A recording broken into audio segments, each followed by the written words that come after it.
Joves entre 16 i 25 anys, amb ganes d'aprendre, amb ganes de passar-s'ho bé i amb voluntat de conèixer els secrets del circ contemporani.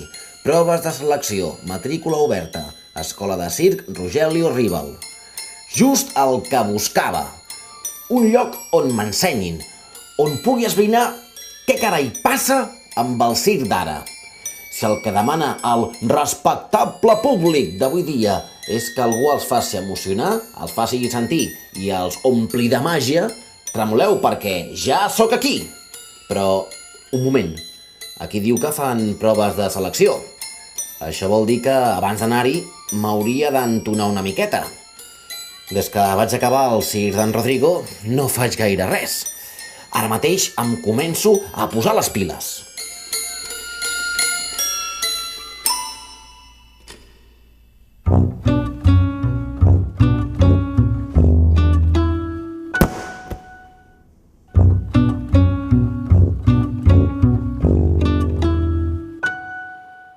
Jo treballava fent de metal·lista i bueno, vaig deixar aquest curro per ficar-me de cap amb el circ.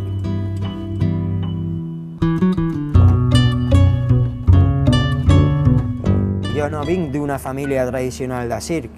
El meu pare em deia moltes vegades, a veure quan et busques un curro de veritat, no? Estaves sempre viatjant i sempre treballant al carrer i aprenent allà mateix, no? I potser això també el que fa és que no et dona una estabilitat. El meu pare, la primera vegada que va vindre a veure una actuació meva, jo portava ja quasi com 8 anys fent circ i va vindre al Teatre Nacional. Penso que fins a aquell moment no es va creure que podíem viure d'això, no? Suposo que ara jo com pare doncs, mires el teu fill i doncs, vol ser millor per ell. I suposo que per la meva família doncs, el circ no era precisament el millor treball del món.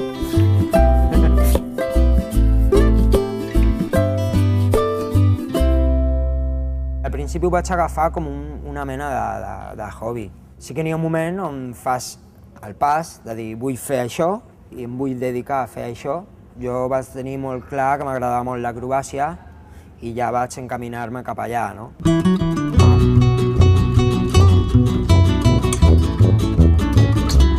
Aquí hi havia una època que era molt difícil poder aprendre a fer circ. Jo la primera vegada que vam començar a fer equilibris acrobàtics ho fèiem amb unes fotocòpies amb el text en alemany. Clar, no enteníem res de les explicacions. El procés era molt més llarg que no ara mateix, no? Ara mateix tens un professor que et diu per on tens que anar. Sí que hem tingut algun personatge, no? Com el Rogelio Rivel, no? Per mi aquest home doncs, ha sigut un pont entre el circ d'abans i el circ d'ara.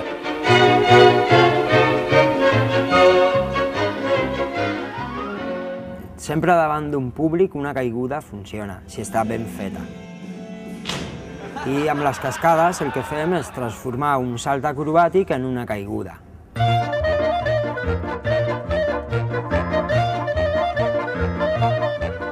Sempre tots els ingredients són importants i potser un dels més importants penso que és també el personatge que emplees, no? A l'hora de treballar. Jo no sóc un altre en l'espectacle, ni a una part meva. O sigui que el que fas és treure el teu pallasso.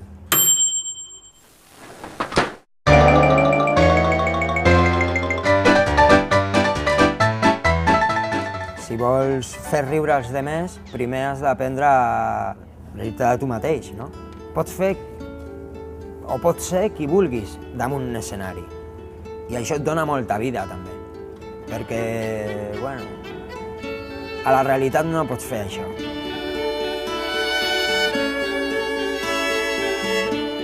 Jo he tingut èpoques de la meva vida que per mi només existia el circ. I ara mateix doncs, és una miqueta més diferent, no? Perquè tots sabem que això no serà per sempre. Per al moment ho considero una forma de vida, més que un treball. El dia que el circ es transformi en un treball, penso que deixaré de disfrutar-ho també.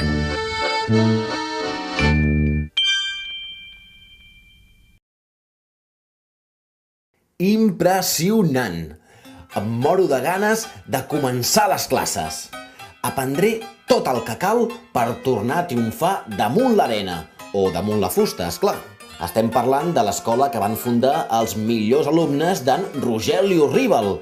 El magnífic trapecista, equilibrista, acròbata i pallasso. Allà sí que m'ensenyaran a utilitzar el meu cos com a eina de treball. És clar que estic fort com un roure. M'apuntaré a minivolant. No, trapezi fix. O millor encara, malabars. O més intimista, bàscula. O com aquella mirada que m'ha deixat embadalit.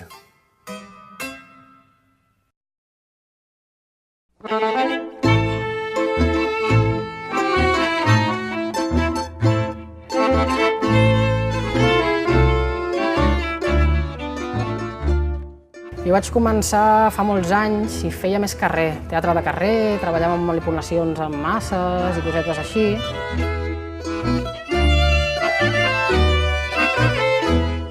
Vaig aprendre molt de cara al públic, de les necessitats que tenia el públic, de tot el vano de possibilitats que hi havia dins d'aquest camp. Però de cop em vaig adonar una mica com a públic, em faltava una mica més aquesta màgia, no tanta la tècnica que jo no era capaç d'apreciar en aquell moment, en realitat. A partir d'aquí, clar, vaig aprendre una miqueta més les tècniques i veient doncs, que en realitat fa créixer també.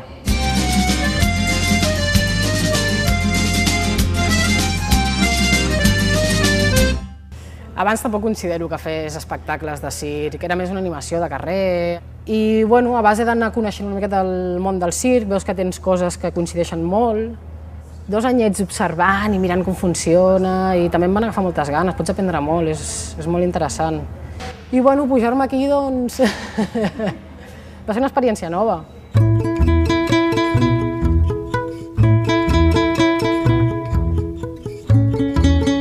Però em cridava molt l'atenció i per què no provar-ho? Mai no és tard per res, no? Jo fa un any que treballo, aleshores tècnica professional, molt no en tinc. Aleshores vaig pensar que una mica més la màgia, que és una miqueta també el circ, a l'hora de treure coses noves. És com tot a la vida, penso, no? Que juguem i és l'única manera que en realitat pots estar content de la teva vida si en realitat has jugat i has provat el que tu volies provar, no?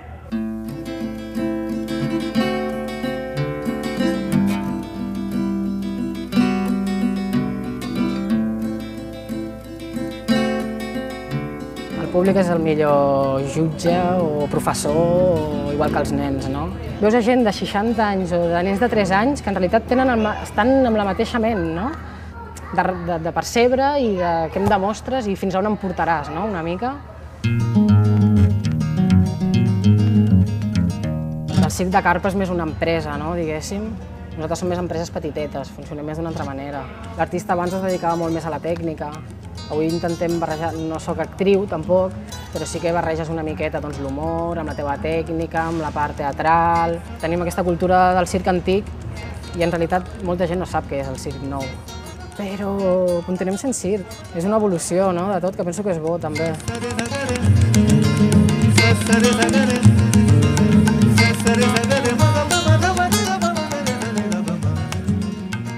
La gent que s'hi dedica des de fa molts anys al circ, sí que, clar, cada vegada com a persona individual intenta superar-te cada vegada més.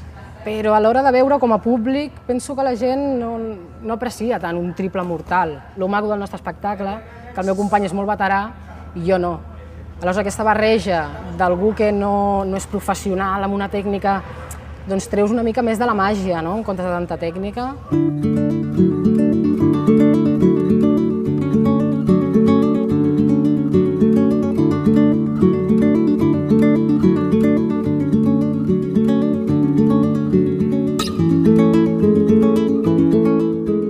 Sí, tot estava en ment i va sorgir. I bueno, surt bé, la veritat. Per ell el circ, clar, no anem al circ, per ell no és, clar, ho té més per la mà. I bueno, sí que potser els nens que viuen en aquest món sí que se'ls veu una màgia d'imaginar, no? Que quan anem fent adults marxa, no? Aleshores sí que té aquesta sorpresa, no?, com tots els nanos. Potser aquí sí que tot una mica és més possible, perquè de cop i volta, doncs com nosaltres juguen amb tot, no? Jugues amb una pilota molt gran o molt petita, o a veure què puc fer. I bueno, aquest joc Penso que la vida també és molt important, perquè és el que el dia de demà els hi farà jugar, també. No tindrà por a provar moltes coses. M'agrada el circ. Al final, la teva xispa és el que et fa guiar-te una miqueta cap a on anar. Pasito a pasito, aquí he llegado.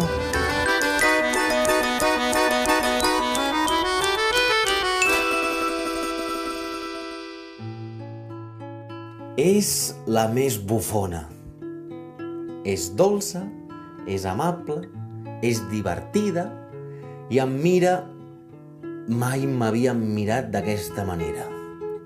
Com aquell que diu, no fa ni 2 dies que és a l'escola i ja està preparant el seu propi espectacle.